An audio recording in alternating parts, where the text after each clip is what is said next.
Magandang araw mga kaibigan. Bigyan natin ng reaction, opinion itong post ang balita ngayon. Title: May listahan sa computer ni Yumaong Yusek Cabral.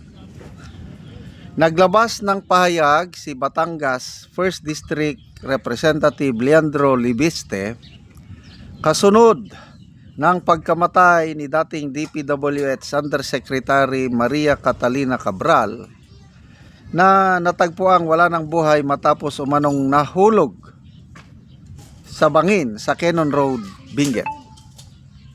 Ayon kay Libiste, may napakahalagang impormasyon na iwan ang yumaong opisyal na maaring magbigay linaw sa kontrobersyal na DPWH budget insertions. Ito ang payag ni Congressman Libiste, no?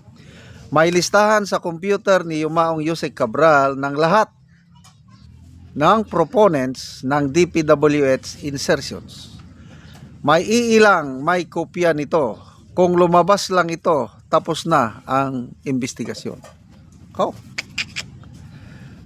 Dagdag pa ng mambabatas, ang biglaang pagkamatay ni Cabral ay lalong nagpapabigat sa usapin ng pananagutan at proteksyon sa mga posibleng saksi, lalo na sa gitna ng mga isinasagawang investigasyon sa bilyon-bilyong pisong flood control at infrastructure projects.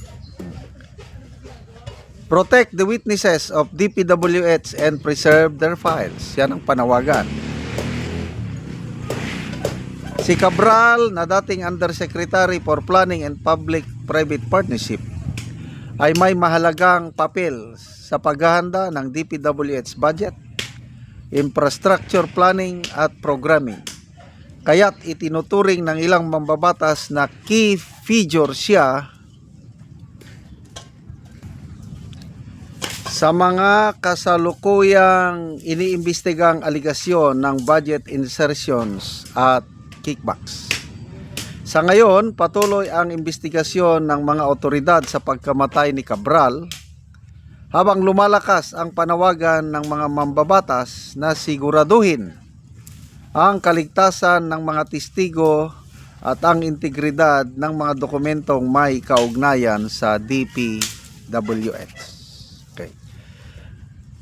Kung may dalawang tao na nakakaalam sa kung sino ang mga masterminds sa flood control anomaly na ito, ang tingin ko dalawa, Saldico at itong si Yusek Cabral.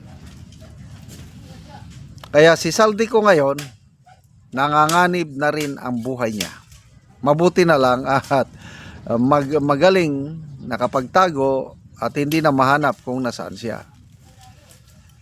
Medyo kasawiang palad lang, malas lang si Yusek Cabral at ito na siya.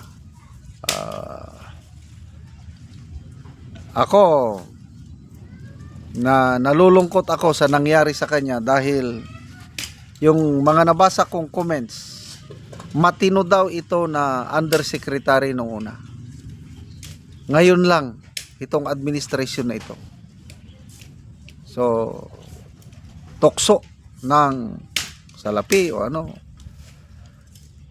Alam niya yung mga proponents. Kaya agree ako dito sa sinasabi ni Congressman Libiste na nandun sa kanyang files, pangalan. Once na naisiwalat yan, wala na. Patay kang bata ka. Bata, alam nyo, ang kasamaan ay ni minsan hindi mananaig sa kabutihan. The same manner na ang dilim hindi mananaig sa liwanag. Lalabas at lalabas ang katotohanan. Kaya ang mga masterminds with ESA, marami sila. Humanda na kayo. Baka bilang na rin ang araw nyo. Sana nga magkatotoo yung pangako, I don't know, pangako ba ito ano? Pangako ni Pangulong Marcos Jr. Pangako ni Ombudsman Boying Rimulya, pangako ni Secretary Vince Dizon na bago magpasko ay makukulong na ang mga masterminds. Nakakalungkot dahil Saldico, isa sa mga masterminds. Although maliit lang na mastermind, may mas mataas pa sa kanya. Dapat managot si Saldico, kailang nagtatago na ngayon eh. Magaling. Palagay ko mahirapan itong administrasyong Marcos na huliin siya. So ang makukulong lang sina Curly Discaya, Sara Discaya, Alcantara siguro, Junior Hernandez, yun lang. Dapat mambabatas dahil walang mangyayaring ganito kung hindi dadaan sa pundo ng mga mambabatas. Sila talaga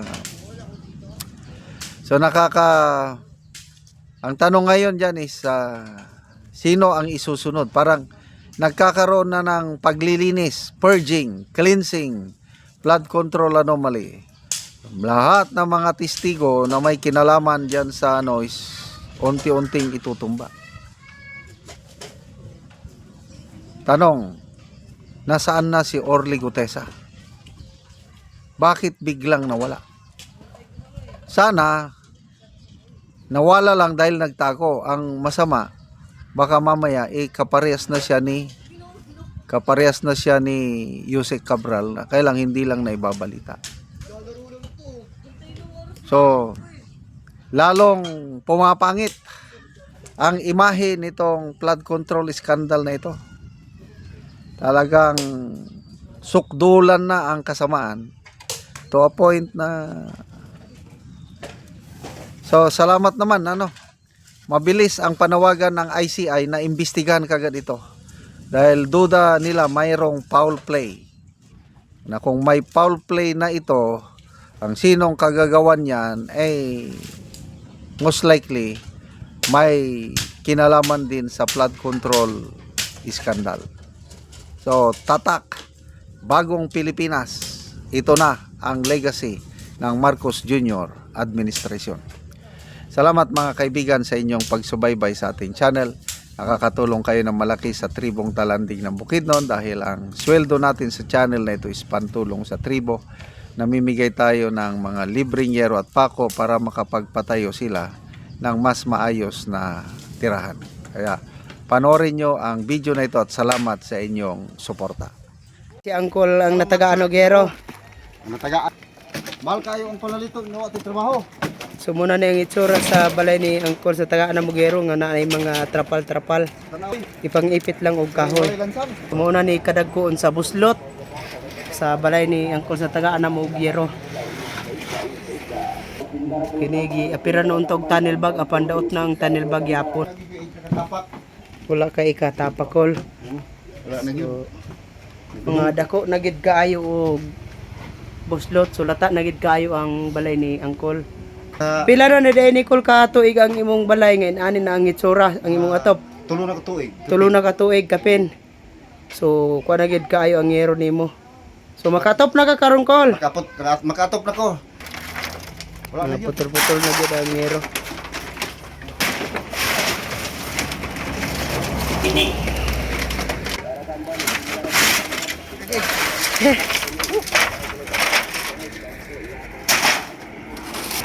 Mga bato Kol. Ipang butangin lang og bato.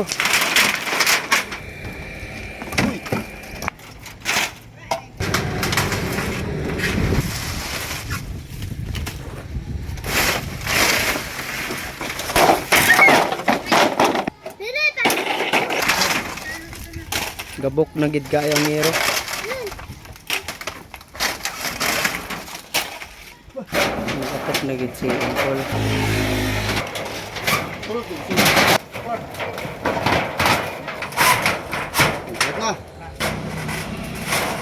Karon naman na gid si Angkol sa pag-atop sa iyang balay nga gatuluan na. Sa Ginoo og salamat pud sa nagtabang sa sin og sa nag-sponsor nga di na gituluan akong atop karon mulan. Mm. Pila na katuig na kung agwanta ning sin. Oo. Mga tay kapalit karon may kay naay nag-sponsor ani. Oo. So salamat po sa Ginoo. Salamat ka.